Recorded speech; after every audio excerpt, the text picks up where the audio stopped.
18h20, on va parler de la Russie à présent, alors qu'il focalise un petit peu moins l'attention depuis quelques jours, mais on va en parler parce que c'est Vladimir Poutine lui-même qui a eu des propos qu'on n'attendait pas hier matin. Lui-même a reconnu que ça se gâtait sérieusement du côté de l'économie russe. On va en parler avec Adina Revol qui est avec nous en visio. Bonsoir Adina, merci d'être avec nous ce soir sur BFM Business. Vous êtes enseignante à Sciences Po, auteur de Rompre avec la Russie, le réveil énergétique européen. Vous êtes ancienne porte-parole de la Commission européenne. Qu'est-ce que nous a dit Poutine? En gros, il nous a dit hier matin, voilà, en 2025, la Russie a fait seulement 1% de croissance, alors que les 2 années précédentes, on était plutôt sur du 4%, voire un peu plus. Déjà, est-ce que vous pensez que ces chiffres sont crédibles? Comment est-ce que vous les regardez, ces chiffres, vous, Adina? L'économie russe a fait 4% de croissance les 2 dernières années. Pourquoi? Parce que l'économie russe a été une économie de guerre. Oui. Donc Vladimir Poutine a transformé l'économie russe en économie de guerre. Et aujourd'hui, on a une économie de guerre à bout de souffle. Puisque les sanctions commencent à faire leur effet, les États-Unis ont commencé à mettre la pression sur les revenus de pétrole et de gaz. Oui. Il y a l'accord entre les États-Unis et l'Inde. Et puis, il y a de plus en plus de contrôle sous le contournement des sanctions parce que les revenus gazières et pétrolières ont baissé de 25% l'année dernière. Donc, en fait, on a un effondrement du côté de recettes.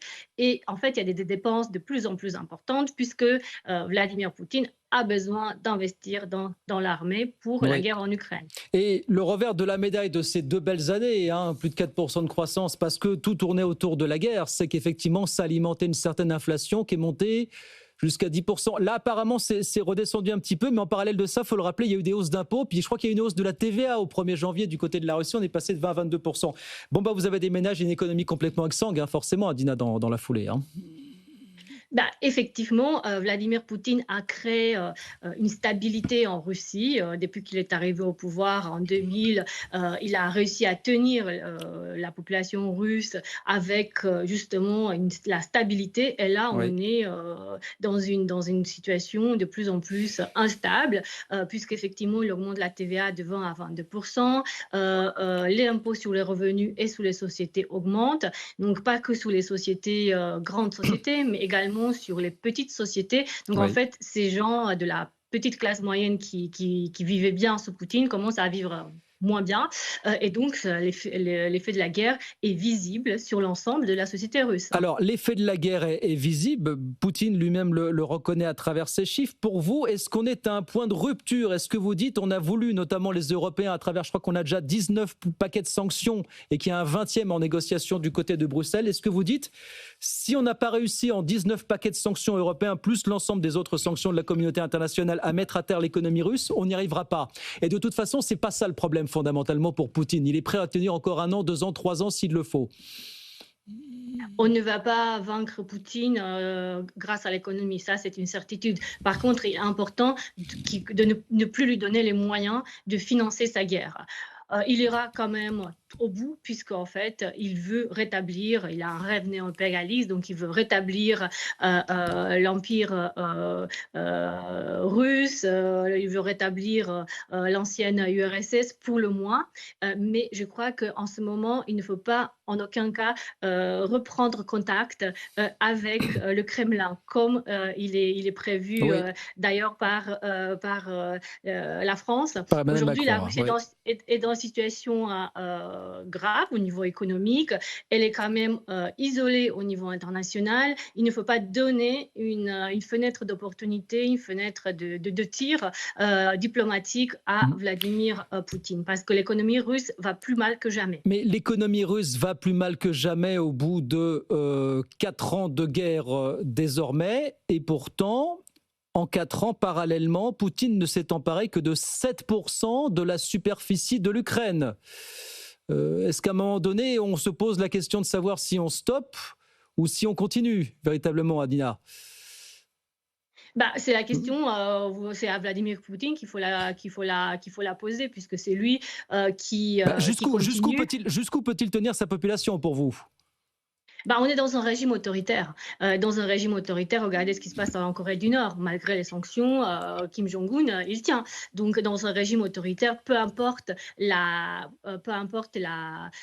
l'état de l'économie, si les objectifs de guerre sont là, si le Kremlin veut aller jusqu'au bout, et il semble vouloir aller jusqu'au bout, peu importe le facteur humain, parce que dans un régime autoritaire tel que celui de Vladimir Poutine, l'humain ne compte pas. Donc, c'est ce qui compte, c'est l'objectif final qui est celui de détruire l'Ukraine. En attendant, vous en parliez, on ne peut pas en faire abstraction, ces accords de libre-échange qui se multiplient un petit peu aux quatre coins de la planète, notamment ce qui a été conclu il y a de ça quelques heures entre les États-Unis et l'Inde. Pour le coup, comment est-ce qu'on regarde ça du côté de Moscou? Est-ce que vous dites on est dans une marche en avant et on ne se focalise pas, ou quand même on regarde ce qui se joue sur le plan commercial entre États à travers le monde?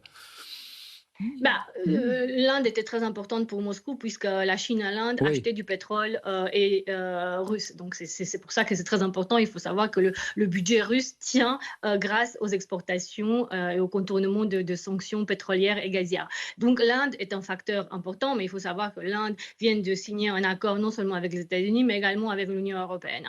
Donc l'Inde, ça rime de plus en plus du niveau occidental, et donc on est sur une équation de plus en plus compliquée avec de Vladimir Poutine, où son seul soutien, c'est la Chine. C'est un soutien important, mais la Russie est en façade de la Chine aujourd'hui.